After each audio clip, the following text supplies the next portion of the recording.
Payment Pulse, a podcast by Xplor Pay, a leading full-service payments provider. Welcome back to Payment Pulse. This is part 2 of our conversation around embedded surcharging, cash discounting, and dual pricing for SaaS platforms. In part 1, we defined the models a little bit, discussed the legal landscape. Today, we're going to explore how platforms can safely implement these pricing models and benefit financially from doing so as well. We're here with Matt. We're here with Chris. Going to jump right into this and kind of get some of the questions. If you haven't listened to part 1, go check out part 1 to kind of get the stage for this part 2 that we're going into. But let's jump right into it and why this matters for SaaS platforms. Going to start the conversation with the business case. Why are pricing models like these such a big opportunity for SaaS platforms offering embedded payments? I think that it's an opportunity to deliver what their customers are looking for. It's an opportunity to help their customers be more profitable, and it's certainly a revenue opportunity for them as well. Yeah, from a revenue standpoint, how can these models impact take rate or overall payment profitability for a platform? So we tend to see a take rate increase. So let's talk about what that metric is really quick for those that aren't familiar, because it can be, it's certainly used for SaaS KPIs, but it's definitely a payments KPI. So the take rate is the amount that the customer is charged. So think the small business accepting cards, how much they're charged divided by the volume they processed in that same period. And so by taking the kind of merchant charge or what they've paid in fees and dividing it by volume, you get this very small percentage, usually measured in basis points. We call that a take rate. We usually subtract out interchange expenses. So this is really the cost of accepting a payment above interchange. And that gives you an idea of what kind of card acceptance fees your portfolio is being charged. Typically applied by an ISO or a software vendor that has a portfolio or a payment processor like us, and we're looking at it to say, okay, what are we earning off the volume we're processing after we net out things like association fees and card issuer interchange, things like that. It's usually presented in basis points, which is a fraction of a percentage. So 100 basis points being 1 full percent.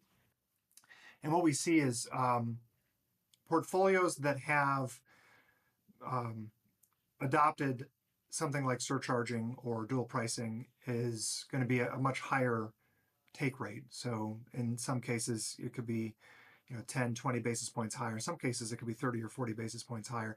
And I think that's very indicative of how much less a business can be to price. They become less sensitive to price when they're able to pass a lot of that cost on to the cardholder who's presenting the card in the first place. And what that means net is that take rates can be improved with these programs being live. If I could, I'd like to caveat that a little bit though, Steve. So in our research, we've seen that in some industries, it can have a negative effect for the software provider and the card processor like us. And that's specifically when there's very few but very large transactions. So think of like a contractor doing equipment installs to residences, and that new HVAC system is going to be $8,000. When presented with a surcharge of 3%, consumers will often say, hang on, I think I have a check in the house. I'll just write you a check. And so what that means is you go from a higher take rate to not having some of those transactions at all. And that can be a problem. So yeah, that's a interesting point. Is it industry specific, or do you think it's more ticket size? that causes that? Because that's a lot, like $8,000 with a 3% surcharge. It's drastic, but 3% on maybe a cup of coffee, um, not so drastic. But is it industry or is it ticket size that Yeah. dictates that? No, I think that I think it's a lot of different factors. I think we can say average ticket is a driver. So large purchases are going to be the consumer is going to really think about that surcharge differently because the number is going to be large. I do think in environments where a lot of transactions, like high throughput, like quick service restaurant, um, a lot of people aren't carrying cash. They don't have a best alternative tender to grab. They don't have a checkbook. They're not going to pay for their burrito with a checkbook. So I think that has an impact. It's like, well, I'll pay the fee. I'm not going to worry about it. Um, I think though, when you start talking about transaction size, there are certain industries like auto repair or um, just auto dealership in general or contractor services and things like that, where there is going to be uh, a kind of a lean away from surcharging from a consumer perspective, meaning that they might still be accepting those same payments. Like the revenue of the business might be just fine, but fewer transactions are being processed electronically because of the cost associated with that. So there's a balancing act there. And I don't think we have a hard and fast rule for that balancing act.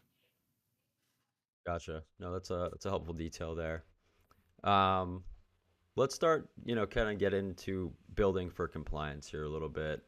I feel like we talked a little bit about some of the mistakes in the last episode or some of the pitfalls of, SaaS providers trying to implement this themselves and missing the compliant pieces. But let's break it down model by model, starting with surcharging. What technical requirements should developers keep in mind to stay compliant here? I think the aspect of what state is a customer in, knowing what you should be doing, how that logic tree should be formed within your software. Disclosure to the customer before that purchase that there would be a surcharge applied to that. Making sure that your own provider is setting up your customers' accounts correctly and populating the required fields from the card brands to let them know that this customer is a registered surcharging customer. That's another point that I don't want anyone to overlook. But recognizing the state, understanding the receipt requirements with surcharging, that hey, look, you got to show the fee. Um, Understanding where to place the fee, pre-tax, post-tax, that's important as well. Some states that come into consideration. So all of those points should be considered whenever anyone's looking at the surcharging program. Great. Um, how about dual pricing here? To my knowledge, and please, inform me if I'm incorrect here, but I believe dual pricing requires a little bit of a heavier lift from a development perspective. If that's true, why does it require, more lift, and how should platforms structure it to be successful? I I think that the best implementations we've seen is when dual pricing is native to the software. So think about all of the inventory or the menu options are natively dual priced within the software. Um, Modifiers and add-ons are as well. Um, Once it's set, you can kind of forget it and just run the business. But there is a bit of work up front to make sure that the everything's set up, accordingly. And the software provider has to make sure that that's possible. That there is a database that all of that can be properly housed and managed in a clean way. Um, then you have the issue of disclosure that Chris was talking about. So um, it's not good enough to have um, just one price on all the items. And this is where we see um, businesses have a challenge because they'll put one on, and of course they want to put the lower price on. So they want to be as competitive as possible, and so um, once they do that, then essentially they're running a pseudo surcharge, and that's the thing we're trying to avoid. So what we've seen from an implementation standpoint to avoid that, Steve, is like some businesses, especially around businesses that maybe have limited services that they provide, or they're a quick serve restaurant, they'll just move to digital menus, and that allows them to update pricing really clearly in one place, and they don't have tags on items throughout the store. Um, and some of the best point of sale implementations I've seen are the ones that can can also provide a digital menu environment. Now that digital menu environment could be projected physically on a screen in the restaurant. It could also be the very menu that they're using on their website to take on online or mobile orders. But if you can create an ecosystem where it's built off of a dual pricing environment, that can be done. I'll just say though, I think it's difficult. And I know, in the last podcast we talked about the example of, the truck stop has two prices on that billboard. The reason they can do that is because when you pull up to that pump, there's like 3 or 6 different products that you can get out of that pump. And so they have to disclose, 3, 4, 5, 6 dual prices. If you go into the convenience store, they're probably not dual pricing the Snickers bars inside. And so when you start to get to businesses that have many SKUs, dual pricing I think becomes pretty difficult to achieve in a compliant way. Okay. Um, Sort of some follow-up, but I think it'll pair with the cash discounting question as well, which it really pertains to a lot of the points that you just made about disclosure. What's the right way to apply and communicate a discount for the cash discount realm? Um, well, actually, before I ask that question, let me step back here. I think it might be a good space here to kind of maybe redefine the differences between dual pricing and cash discount, because you said something interesting about, the merchant always wants to display that lower price, but that, like you said, it becomes a pseudo surcharge to a degree. So maybe if you could just kind of redefine, I think, the differences for me as well as the listeners, the difference between dual pricing and cash discounting, or maybe how they relate. Um, I, so if you okay, let's talk about it in terms of consumer disclosure. So what is the merchant communicating to the cardholder? In dual pricing, the disclosure is both prices. This is the price you'll pay for cash. This is the price you'll pay for card, and they're clearly next to each other, and there's no ambiguity about it. Cash discounting, you only present the higher price. You say, here is the card price, and you might have signage in your store that says, hey, we'll give you an X% discount if you want to pay with cash. There's a restaurant near here that my family likes to eat at, and they have a sign on their door that says, if you want to pay cash, we'll give you a 5% discount. And that, we're not going to apply that to alcohol. They can do that. That's fine. But the what they can't do is a undisclosed surcharge. In other words, they can't show up at the end of the bill and say, "Oh, by the way, because you're paying with a card, we're going to mark it up 3%." That's the thing that we're trying to stay away from. So when we talk about dual pricing, it's both prices clearly marked. When we could talk about cash discount, it is the higher price with a notification that presenting cash will get a discount on the stated price. Gotcha. Okay. That's super helpful. Anything to add there, Chris? I think that kind of answers my cash discounting question, which I sort of, hinted at, which is what's the right way to apply and communicate the discount. But anything you'd add there? I think Matt's point about the level of management of the SKUs is an important one to note.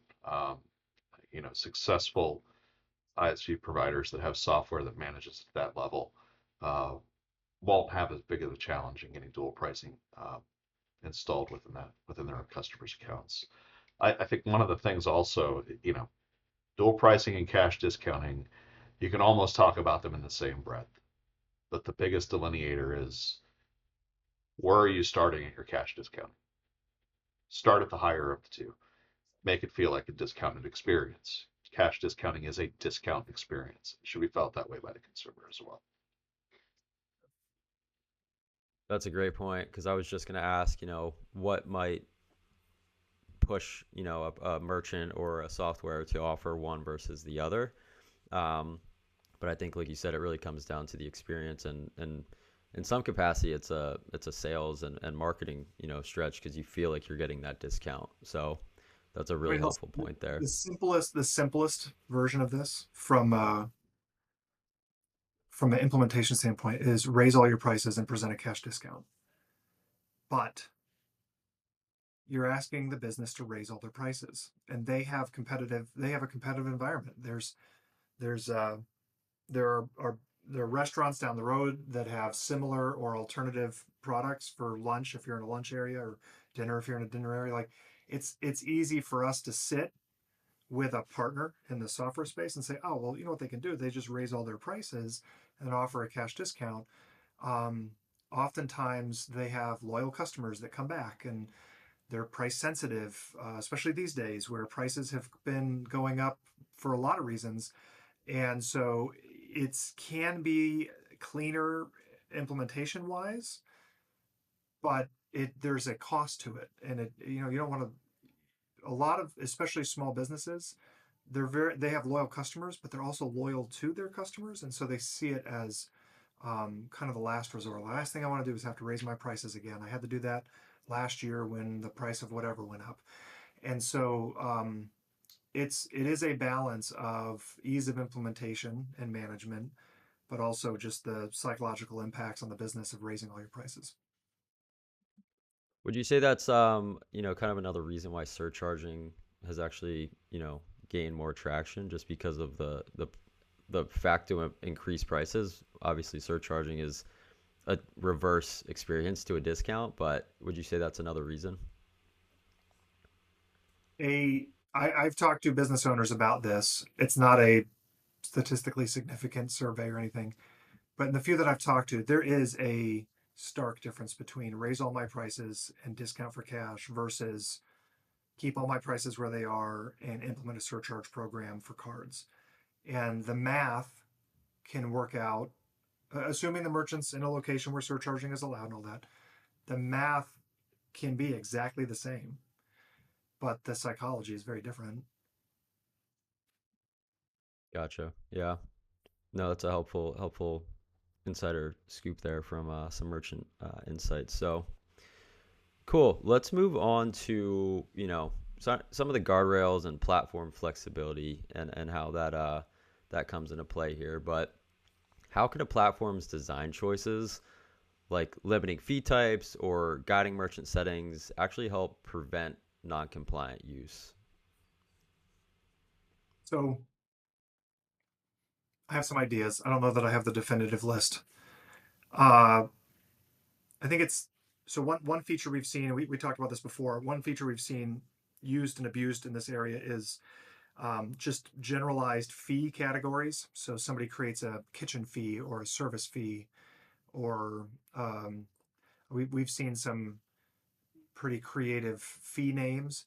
If the software allows for an upcharge of any kind, especially if it's something that they can selectively add to some of their transactions and not to others, you're immediately you're giving the tools to the customer, to the merchant or the business, that can create a problem without further training and explanation. Because they could just go in and say, well, I don't, without talking to the software provider, without talking to their merchant services provider, they can say, hey, you know what? We're going to create this fee. And every time somebody throws a card in front of you, press the plus 3% fee button on the screen, and it's going to add this 3%, and we're going to offset the cost of acceptance. That's where we see mistakes being made. And so the question is like, well, how can you create an environment where the merchant's a little bit more curious to figure out how to do this right? And I do think that warnings or tooltips within the software when you're in the back office setting it up to say, hey, we notice you're turning on a fee, a percent-based fee. Here's what you need to know. Click here to go to our blog post about card surcharging.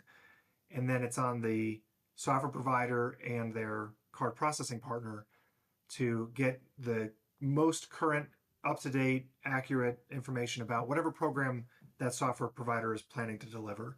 But they need to be upfront about it, especially if they're going to be boarding new accounts to it or advertising that they do it. They need to make sure that they've got the requisite education in the background to make sure that it's done correctly. So what you're kind of doing is you're putting tools out, and there's maybe some safety guidelines that should be in the packaging with those tools. And so before the merchant can unbox that new tool called fees or called surcharging or called, dual pricing, they should go through a little bit of orientation around, okay, this is how to use this tool safely so that nobody gets hurt.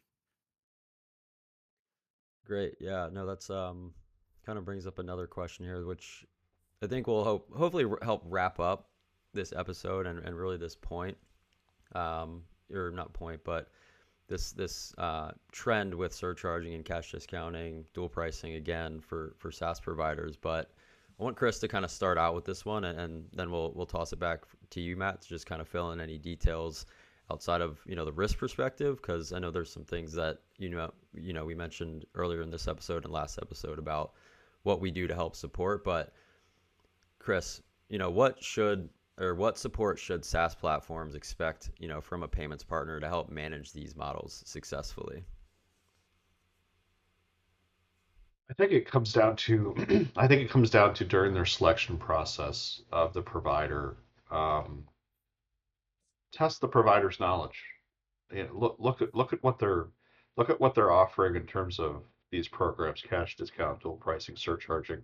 How much knowledge do they have about the compliance factor of each one of them? Because your partner can lead to you developing great software, you developing current software, you staying up to date on each state law that might change overnight. Making sure that you've selected the right partner that's keeping you informed, um, and that understands the landscape and how it changes often, is probably one of the most important factors. I can't stress enough. So Yeah, I appreciate that. Yeah, Matt, how about for you? Anything you'd add there? I know you mentioned the sales piece as well. Like that's a huge one from a support level, but what else Yeah, can you fill in there? I think look, I mean, every vertical SaaS provider's got to make a choice if they're going to be in or out of the payments business. They can provide payments technology in their software, but are they going to be experts in the payments business? We work with companies on both sides of that line. Some of them want to own it, in which case the expectation is they're getting trained up and understand how to disclose all this because they're representing the payments industry from within their organization and their software. Where software providers don't want to become payments experts, find a partner who will help you. We do that a lot, and that organization, to Chris's point, they've got to pass the bar. You need to put them to the test and see if they do this. The last thing I would say is just be very intentional about your contract review with your payment processor and what kind of indemnification you're providing them with, because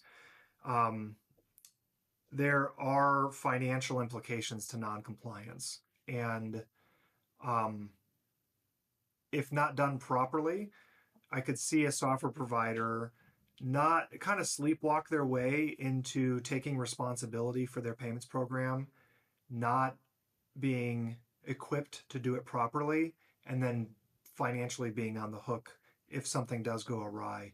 And I think that, like everything when it comes to financial services, there is risk to be managed, and there are partners to be used to mitigate that risk. And so make sure you're using your partners properly to mitigate the risk associated with the program you've got out there. So, and we're happy. We're always happy to have a conversation about these programs and how we can help. And in a lot of cases, we can be the right partner to take somebody's payments program to the next level. Yeah, that was a great wrap up summary there, Matt. We are always here, like I mentioned in the last episode, education and being that consultative partner is super important to us, from surcharging, cash discounting programs, all the way through everything else that we do. So if there's ever any questions or you want to strategize, definitely get in touch with us. There's always links in the description to reach out to us directly, connect with Matt and Chris on LinkedIn. Again, really appreciate you both taking the time to fill me in on, these really critical insights for these programs. Lots of motion have been happening in the industry around them. So it's really important that we're having this conversation. But again, to the listeners as well, thanks for taking the time. Join the conversation in the comments. We'd love to hear what you have to say. Like, comment, subscribe, all that good stuff on YouTube, Spotify, Apple Podcasts as well. But that's going to wrap it up for Payment Pulse this week. Again, Matt, Chris, really appreciate you guys taking the time.